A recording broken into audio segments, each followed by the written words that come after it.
Hi friends, आज शुरू करते हैं अपीयरेंस कैन बी डिसीटिव फैनफिक के पार्ट 12। पिछले पार्ट में हमने सुना था कि जान को पता चल जाता है कि हिप्पो उसे डिवोर्स नहीं देना चाहता था। वो जो पेपर है वो फेक है। अब आगे की स्टोरी। हिप्पो जान को एक्सप्लेन देने की कोशिश कर रहा था, मगर जेनी चिल्लाते हुए कहती है, क्या कह रहे हो हिप्पो? ये पेपर फेक कैसे हो सकता है? इसमें तुम्हारा ही सिग्नेचर है। ये बात सच है कि मैंने तुम्हें धोखे से सिग्नेचर लिया है, मगर तुमने ही इस पेपर पर सिग्नेचर किया है और जान ने।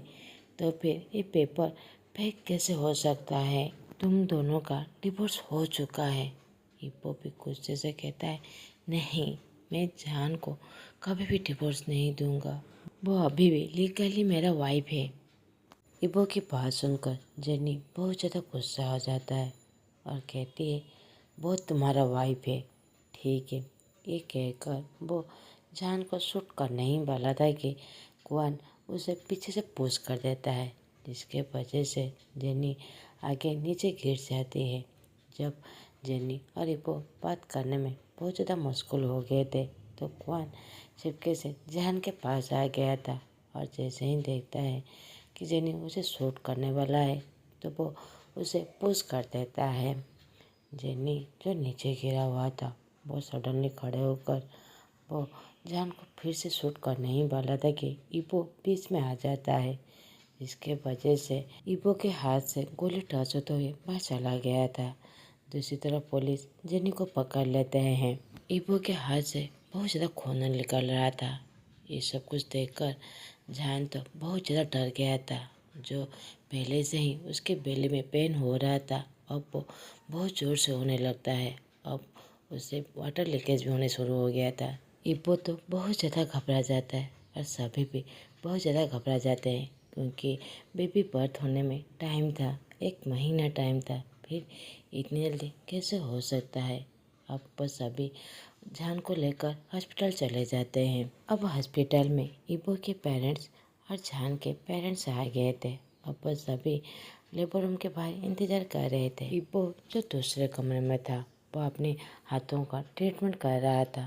पहले तो वो मना कर रहा था, वो जान के पास ही रहना चाहता था, मगर फाइनली सभी के मनाने पर वो मान गया अपने हाथ की ट्रीटमेंट करने के लिए। उसके हाथों पर नर्स बैंडेज कर रहे थे। उसी समय क्वान उसके पास आता है और बस वो उसे घूर के देख रहा था। वो उसकी तरफ देखता है, जिसके आंखों में आंसू था और होठों पे थोड़ा सा मुस्कान। उसकी एक्सप्रेशन देखकर इबो कुछ भी नहीं समझ पाता। वो कहता है, क्वान, क्या हुआ है? क्वान सहाय करते हुए कहता है, कॉन्ग्रेचुलेसन इबो। इबो कुछ भी समझ नहीं पाया। वो कहता है, किस बात की? क्वान कहता है, आखिरकार फाइनली तुम्हें जो चाहिए था वो तुम्हें मिल ही गया। और वैसे भी एक कॉन्ग्रेचुलेसन नहीं, तुम्हें तो 2 कॉन्ग्रेचुलेट करना चाहिए था। और तुम हमेशा ऐसे ही खुश रहना। इबो अब क्वान के पास जाता है और उसे शोल्डर पर हाथ रखते हुए कहता है, क्वान, क्या हुआ है? तुम मुझे 2 कॉन्ग्रेचुलेट क्यों कर रहे हो? जान की कंडीशन कैसा है? और थोड़े से मुस्कुराते हुए कहता है, क्या जान पूरी तरह ठीक है? क्वान सर हिलाकर नोट करते हुए कहता है, हाँ, वो तुम्हारे लिए पूरी तरह ठीक है। इबो क्वान की ऐसी गोलमोल बातों का कोई भी मतलब नहीं समझ पा रहा था। वो उससे कुछ भी पूछे उससे पहले जियांग चेंग उससे पास आकर उसे फेस में एक बड़ी सी पंच मारता है। इसके वजह से इबो नीचे गिर गया था। वो बस शक से उसकी तरफ देख रहा था और क्वान की तरफ। उन दोनों को ऐसे क्या हो गया है? इबो खड़े होकर उन दोनों की तरफ बस देखे ही जा रहा था। जियांग चेंग इबो के कलर को पकड़ते हुए गुस्से से कहता है, मुझे मेरा भाई चाहिए, बस मुझे मेरा भाई चाहिए। इबो कहता है, क्या मतलब तुम्हारा?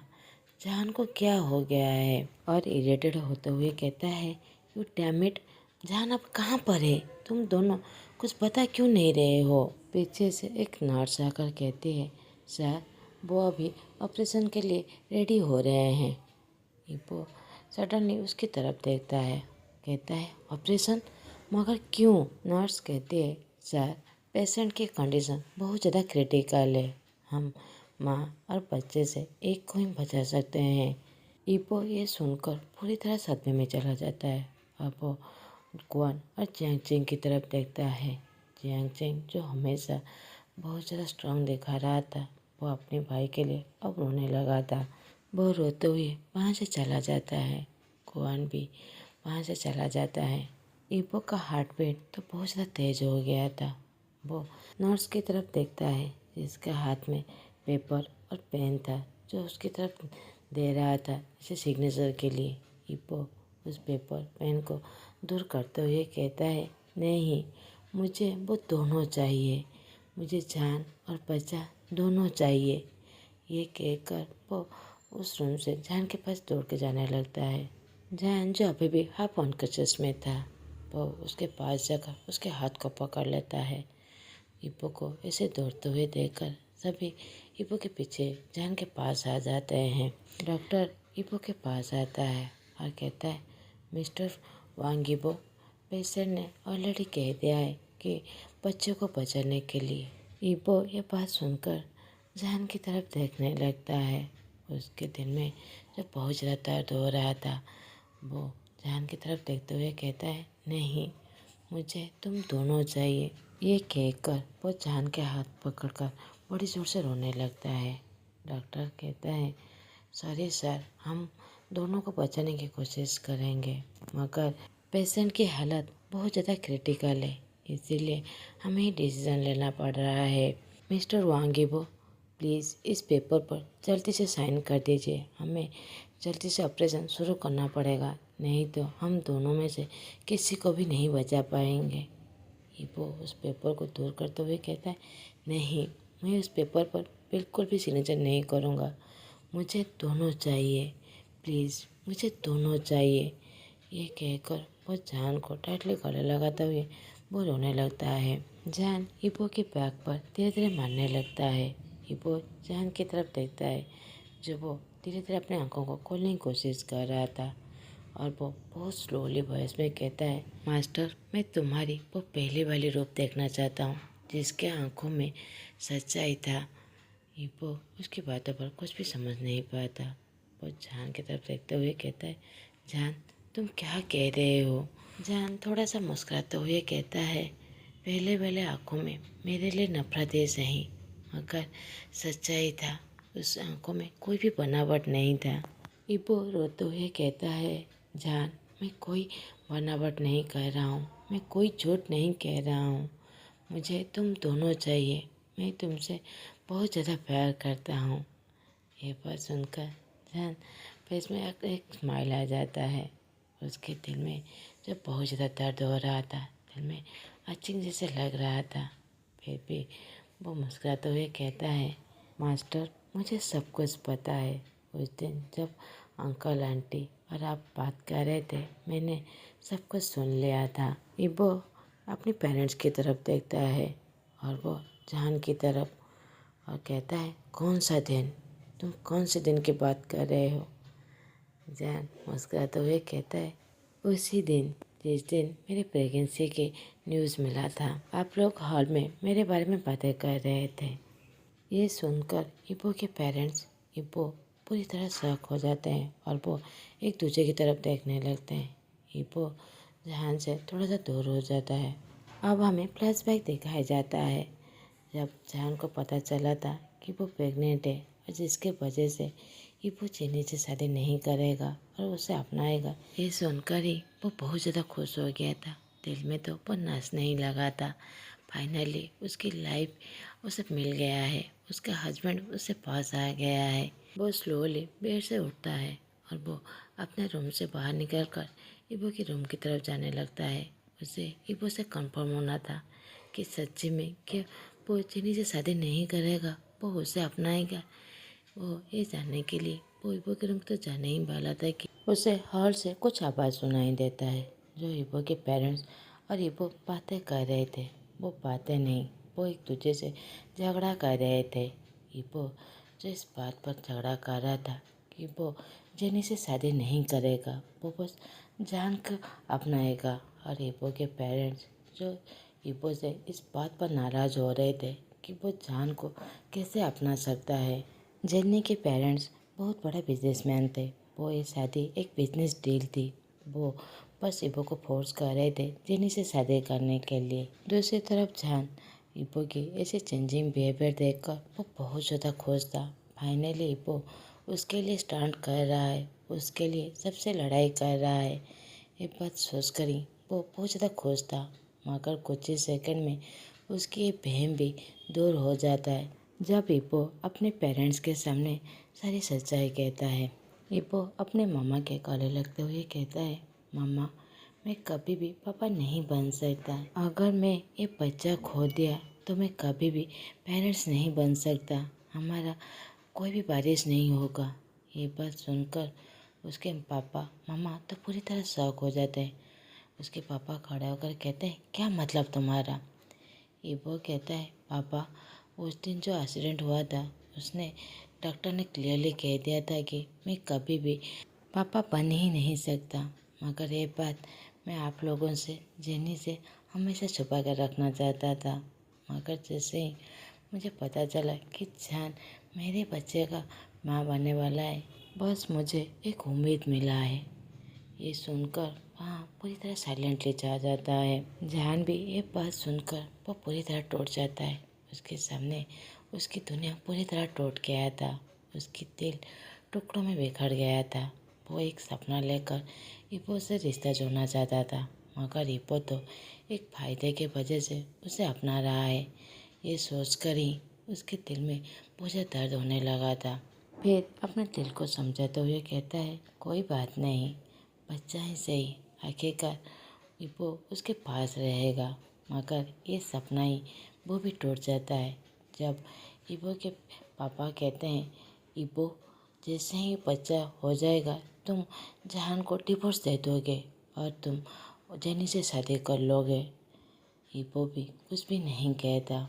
वो इस बात पर इनकार भी नहीं करता। जो सुनकर जहान तो पूरी तरह टूट जाता है। इब्बो के मामा भी उसके पास आकर कहते हैं, इब्बो तुम्हारे पापा ठीक कह रहे हैं।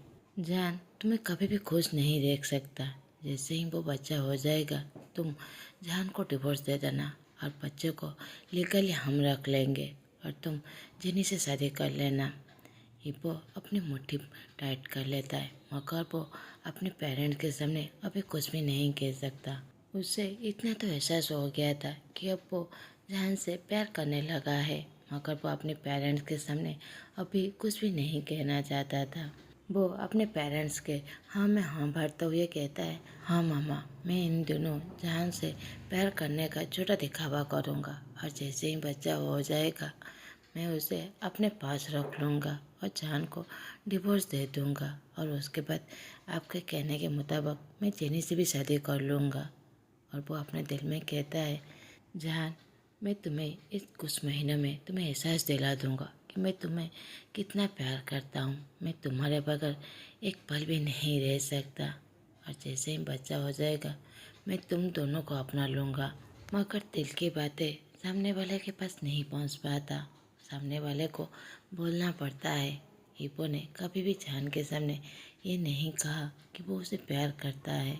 इब्बो जान को जो भी कहता था, जो भी अपना एहसास बताता था, जान को बस लगता था कि इब्बो उसे सब दिखावा कर रहा है, बस वो सब कुछ झूठा है।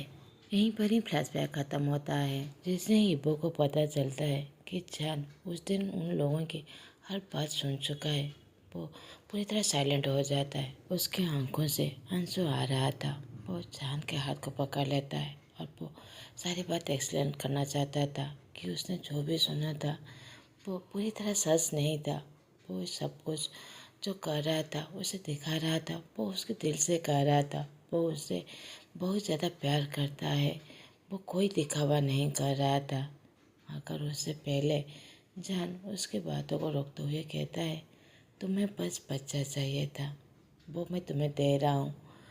तुम मुझे डिवोर्स देकर जेनी से शादी करना चाहते थे, मगर अब मुझे डिवोर्स देने की कोई भी ज़रूरत नहीं है। तुम जेनी से शादी कर सकते हो। इब्बो अपना सर हिलाते हुए कहता है, नहीं जान ऐसी बात नहीं है। वो आगे कुछ कहे वेंकिंग उसके सामने आ जाता है और उसकी तरफ पेपर बढ़ाते हुए कहता है, सर प्लीज़ इसमें सिग्नेचर कर दीजिए, नहीं तो आपका बच्चा भी आपको नहीं मिलेगा जिसके लिए आप इतने तक कसरत कर रहे थे। ये कहकर उसे पेपर दे देता है और वो जान को वहाँ से लेकर ऑपरेशन थिएटर की तरफ चले जाते हैं। इप्पो तो अपने घुटनों पर आ गया था। फाइनली इप्पो उस पेपर पर सिग्नेचर कर ही देता है। अब वो सभी ऑपरेशन थिएटर के बाहर खड़े हुए थे। इप्पो के पेरेंट्स बहुत ज़्यादा गिल्टी महसूस कर रहे थे। वो इतने दिनों से जान की मासूमियत को क्यों पहचान नहीं पा रहे थे। जान इप्पो से कितना प्यार करता है उस बात को क्यों नहीं समझ पा रहे थे। आज जान के पेरेंट्स भी बहुत ज़्यादा दुखी थे। वो इतने सालों से अपने बेटे को क्यों प्यार नहीं दे रहे थे, उससे इतना ज़्यादा नफरत क्यों कर रहे थे जिसमें तो उसकी कोई गलती भी नहीं था। दूसरी तरफ इप्पो एक पिलर को सहारा लेते हुए वहाँ पर खड़ा हुआ था। वो पिछले हर दिन को याद करने लगता है जब वो जहान के साथ बुरा बर्ताव कर रहा था और इन कुछ महीनों में जो जहान के साथ वो प्यार से बर्ताव कर रहा था। ये सारी बात याद करते हुए वो रोने लगा था। अब कुछ देर बाद ऑपरेशन से एक बच्चे की रोने की आवाज़ आता है। ये सुनकर सभी उस तरफ देखने लगते हैं। एक नर्स एक छोटे बच्चे को लेकर इप्पो के पास आ जाता है।